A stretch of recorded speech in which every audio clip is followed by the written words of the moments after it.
বাংলাদেশে মৃত্যুদণ্ডপ্রাপ্ত সাবেক স্বরাষ্ট্রমন্ত্রী আসাদুজ্জামান খান কামালকে ফেরত চেয়ে ভারতের কাছে আনুষ্ঠানিক অনুরোধ জানিয়েছে ঢাকা।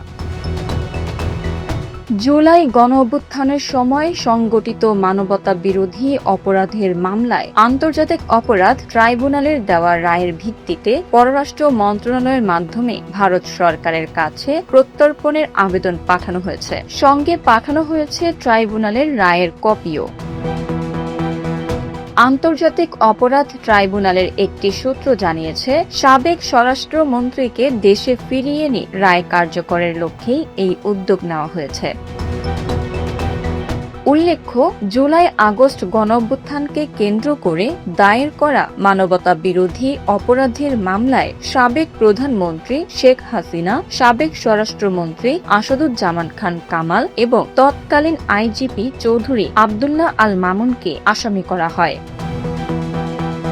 দীর্ঘ বিচারিক প্রক্রিয়া শেষে আন্তর্জাতিক অপরাধ ট্রাইব্যুনাল শেখ হাসিনা ও আসাদুজ্জামান খান কামালকে দোষী সাব্যস্ত করে মৃত্যুদণ্ড দেন। একই সঙ্গে তাদের রাষ্ট্রের অনুকূলে সম্পত্তি বাজেয়াপ্তেরও নির্দেশ দেওয়া হয়। Bangla affairs news desk.